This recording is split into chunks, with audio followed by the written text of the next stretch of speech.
adalah gembalaku, takkan kekurangan aku.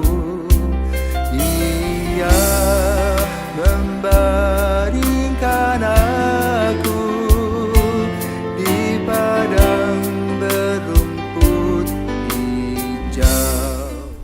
Saudara-saudara yang terkasih di dalam Kristus, selamat pagi. Salam jumpa lagi dalam Sabda Siap Saji, episode Kristus Raja Semesta Alam, Minggu 20 November 2022. Marilah kita berdoa dalam nama Bapa, Putra, dan Roh Kudus. Amin. Bapa yang penuh kasih, kami mengucap syukur kepadamu karena hari ini kami mengakhiri tahun liturgi yang lama dan memasuki tahun liturgi yang baru, di mana Yesus adalah Alfa dan Omega, awal dan akhir. Engkau telah mengutus Yesus putramu menjadi manusia untuk mengabarkan tentang kebenaran dan kerajaan-Mu.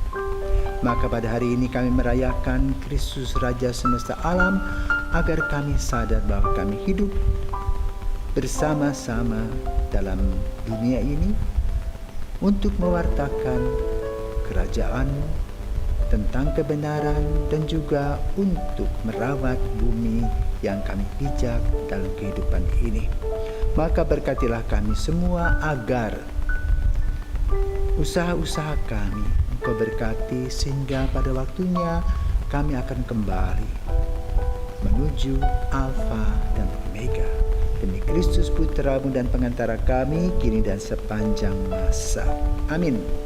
Tuhan bersamamu dan bersama roh-Mu. Inilah Injil Yesus Kristus menurut Lukas. Dimuliakanlah Tuhan. Lukas bab 23 ayat 35 sampai dengan 43. Ketika Yesus bergantung di salib, pemimpin bangsa Yahudi mengejeknya.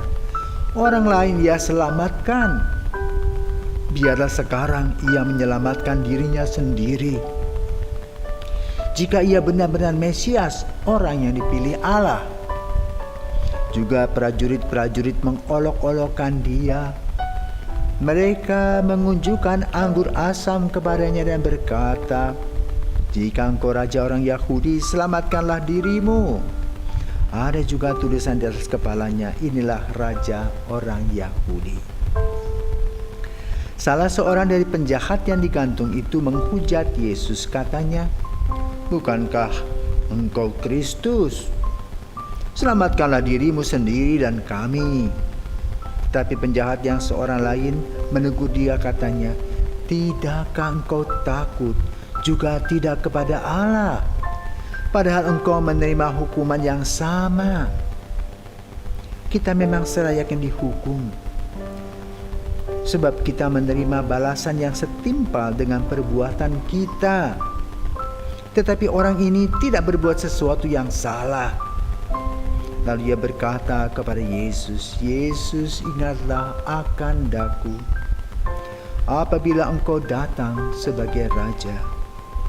Kata Yesus kepadanya, "Aku berkata kepadamu, sesungguhnya hari ini juga engkau akan ada bersama-sama aku di dalam Firdaus."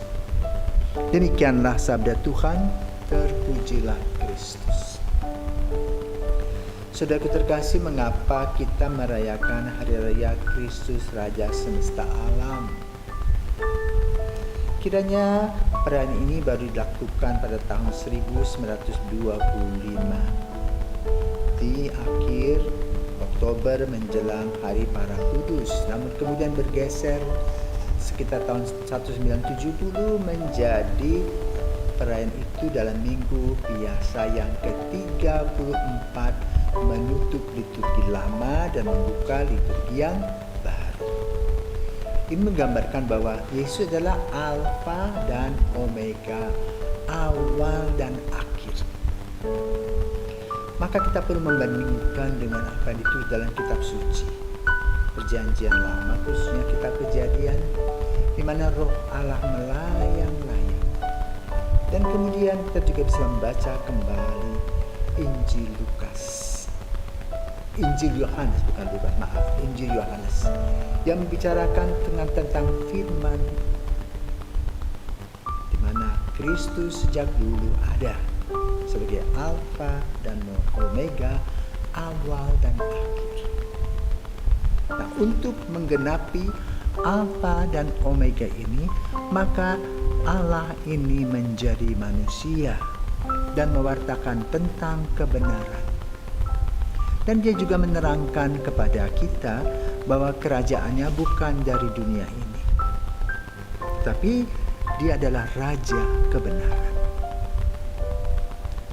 Kita diciptakan oleh Tuhan untuk mengisi hidup kita melalui dunia ini, dan kita dicemplungkan ke dalam dunia untuk menjadi orang yang cerdik pandai dalam membuat balancing, yaitu dalam hidup kita harus membuat keseimbangan, bahwa kita secara jasmani bertanggung jawab atas tubuh jasmani kita, namun di lain sisi kita juga bertanggung jawab atas hidup rohani kita, di mana di dalam tubuh kita ada roh yang Tuhan berikan kepada kita untuk mengisi langkah-langkah hidup kita dan tahu tentang apa yang disebut dengan kebenaran. Karena itu perayaan Kristus Raja semesta alam menggambarkan bahwa Allah adalah penguasa alam semesta.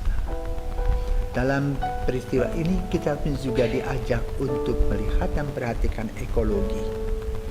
Baru-baru ini kita melihat bagaimana para pemimpin dunia yang mengikuti G20 di Bali dalam penutupannya di Tahura menanam mangrove, dan juga sudah ada sekitar 6 juta nursery pohon-pohon kecil yang akan ditanam di sekitar pesisir supaya tidak abrasi. Kegiatan ini dimaksudkan untuk apa?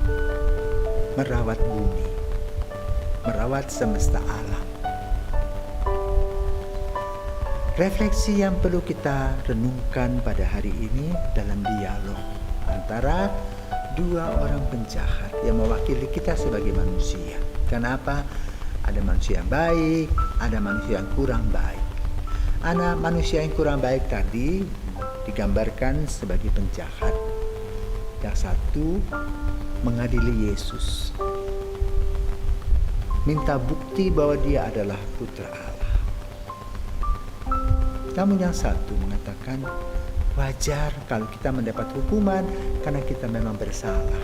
Namun Yesus tidak ada salahnya. Nah, di sini sudah terkasih tekanan soteriologis, teologis tanamkan dalam kata-kata orang ini yang mengatakan orang ini tidak bersalah dan kita pantas menerima hukuman karena kita telah melakukan hal yang tidak benar. Sementara orang ini adalah orang yang benar. Maka kehadiran dia dan juga apa yang dia alami dalam kehidupannya di salib merupakan sebuah pengorbanan dan penebusan keselamatan kita. Maka kemudian dia mengatakan, jangan lupa Yesus, ingat akan daku apabila engkau datang sebagai Raja. Apa yang Yesus jawab? Hari ini juga kau akan bersama-sama dengan aku. Nah, inti dari Injil ini adalah mengajak kita sebagaimana seorang pendosa bertobat dan mohon kepada Tuhan untuk ditempatkan di tempat yang baik. Kenapa? Iman kita, usaha dari iman kita. Mari saudara terkasih, kita senantiasa berbuat yang baik, menyesali semua perbuatan-perbuatan kita yang buruk, untuk menutup tahun liturgi lama dan memasuki liturgi yang baru, masa Advent, di mana pada masa itu kita menantikan kelahiran Yesus. Dan pada hari raya Kristus Raja semesta alam ini, kita mohon berkat yang berkelimpahan, agar kita kuat, agar kita mampu, agar kita mau berjuang dalam koridor kebenaran, dalam koridor perdamaian yang melahirkan damai sejahtera. Tuhan memberkati. Selamat pagi.